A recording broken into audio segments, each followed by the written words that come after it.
The most dangerous myth in modern finance is this: reserve currencies are permanent. They're not.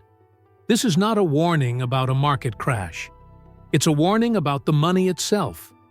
Central banks are buying gold at the fastest rate in over 50 years. 70 nations are actively reducing their dollar reserves. These are not random events. They are the coordinated steps of a world preparing for a post-dollar reality. History has witnessed the death of every dominant currency that ever existed. The Spanish real, the Dutch guilder, the British pound. Each one commanded global trade. Each one seemed invincible. Each one disintegrated when the world stopped believing. This video will show you 3 historical blueprints for what happens when a reserve currency dies. You'll see the pattern that repeats across centuries. You'll understand the warning signals, and you'll learn what the survivors did that the victims didn't. Because if the dollar loses its throne, your savings, your purchasing power, your financial future, all of it, depends on whether you see the pattern before it crushes you. In 1789, revolutionary France faced an impossible problem.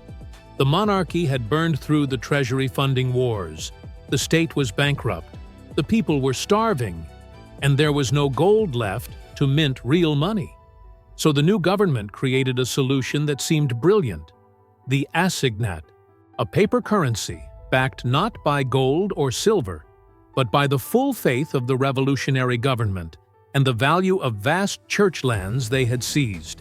It was, they promised, as good as gold. Better even, because you could print as much as you needed. The first wave of assignats entered circulation in April 1790. Citizens accepted them eagerly. After all, they were backed by land, by the state, by the revolution itself. Merchants took them. Farmers sold grain for them. For a brief moment, France believed it had solved the ancient problem of scarcity. But wars demand funding. The revolutionary government was fighting Austria, Prussia, Britain, Spain. Printing presses ran day and night. In 1791, 400 million assignats circulated. By 1793, that number had exploded to nearly 4 billion. The currency that was supposed to be backed by land became backed only by promises. And promises, as history teaches, are the weakest foundation for money. Inflation arrived slowly, then all at once. In 1792, bread prices doubled. By 1794, they had increased tenfold. A currency that began valued at par with gold traded at 5% of face value by 1795. Then 3%. Then 1%. The revolutionary government imposed price controls, which only created shortages. They made refusing assignats a crime punishable by death. It didn't matter. The physics of currency collapse cannot be legislated away. By 1796, the assignat was effectively worthless. Peasants in rural regions returned to barter, trading eggs for cloth, grain for tools. In Paris, workers demanded payment in silver or refused to work. The printing press, which had seemed like salvation, had become an engine of destruction. France had learned what every civilization before and after would learn. When money loses trust, it doesn't matter how much authority backs it. It dies. The assignat's death was not the end of the story. It was the trigger. Because when money dies, it doesn't die alone. It takes the entire social order with it, starting with the one thing a nation cannot survive without: food. Supply chains disintegrated first. Farmers refused to sell grain for paper. Cities faced starvation. Riots erupted in Lyon, Marseille, Bordeaux. The government responded by seizing grain by force, which only made farmers plant less the following season. A nation that had been a breadbasket became dependent on foreign imports it could not afford. The middle class was annihilated. Small merchants, shopkeepers, artisans, anyone who had saved in assignats, watched their life's work evaporate. A tailor who had accumulated 10,000 assignats in 1792 could buy a loaf of bread with that amount in 1796. Wealth that had taken decades to build vanished in months. The social contract, already frayed by revolution, shattered completely. Only two groups survived intact.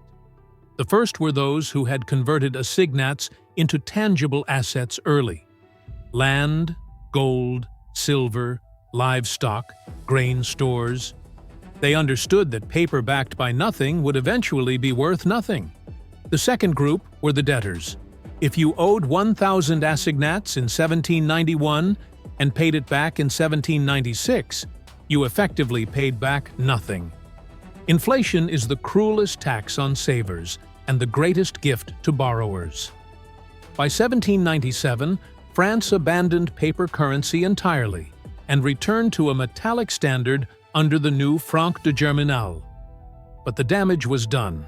An entire generation had learned to distrust anything the state declared to be money. The scars lasted decades. The assignat experiment revealed a pattern that would repeat across every fiat currency collapse. Step 1. The state prints to solve an immediate crisis. Step 2. Confidence holds for a time. Step 3. Printing accelerates because the first round seemed to work. Step 4. Inflation becomes visible. Step 5. The state denies, then blames merchants, then imposes controls. Step 6. The currency dies despite all attempts to save it. Step 7. Those who prepared survive, and those who trusted the system lose everything. This wasn't a French anomaly. It was a financial blueprint.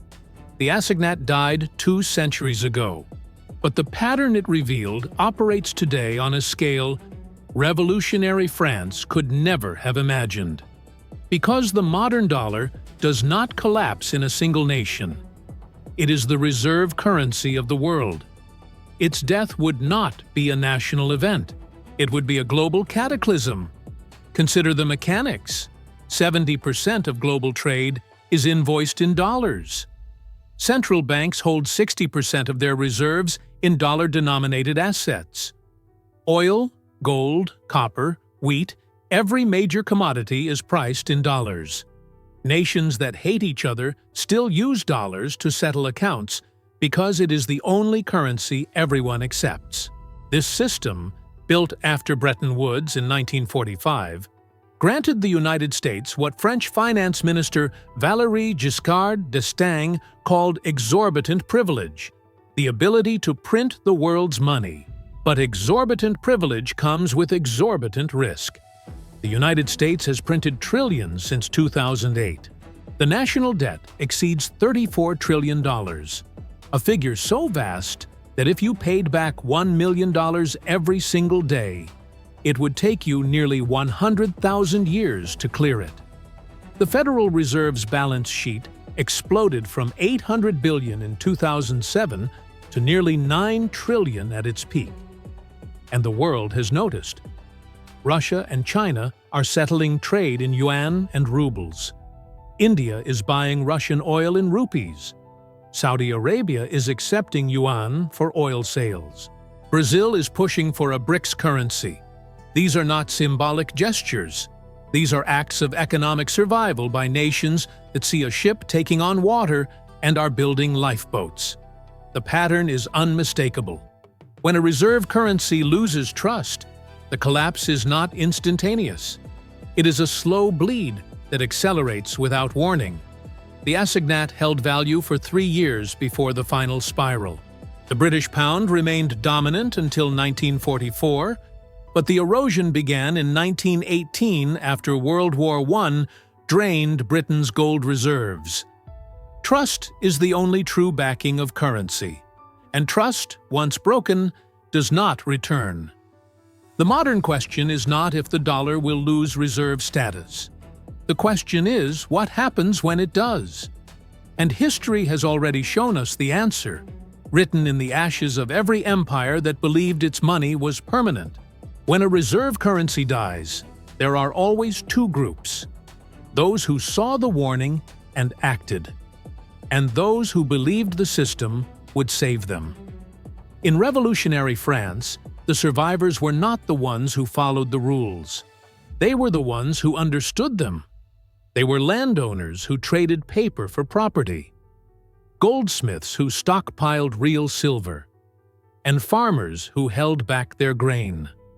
They all knew a timeless truth: real wealth is not a government's promise. It's something you can hold, something the world needs to survive, and something that can never, ever be printed. The victims were those who trusted. Pensioners living on fixed incomes watched their purchasing power disintegrate. Merchants who held cash reserves became paupers. Workers who were paid in assignats could no longer afford bread. The cruelest irony of currency collapse is this: the people who follow the rules, who save responsibly, who trust the system, are the ones who lose everything. The same pattern played out in Austria after World War I, when the krone hyperinflated. Those who held kronen lost everything. Those who converted to foreign currency, gold or tangible goods, survived. In the Abbasid Caliphate during the 10th century, as central authority fragmented and regional governors debased coinage, merchants shifted to gold dinars and silver dirhams that held intrinsic value.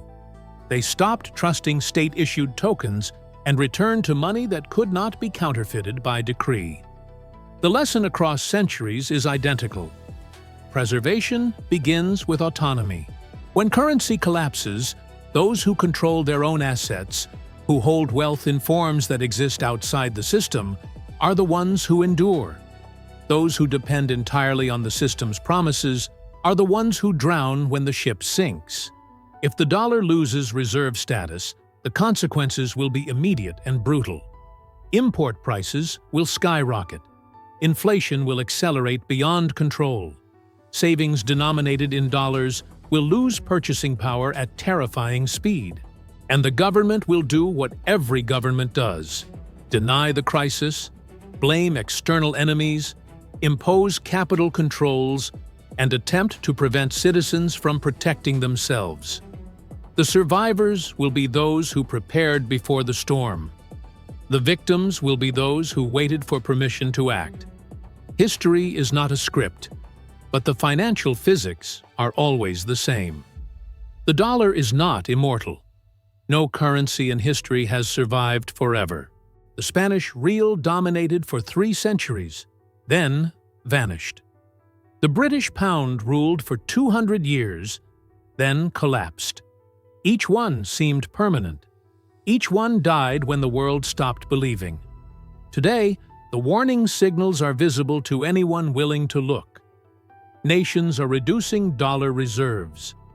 Gold is being accumulated at historic rates.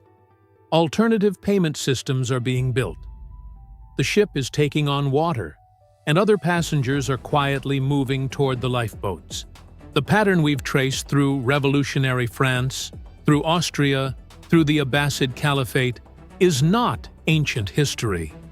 It is a blueprint for what happens when a currency's promise is broken.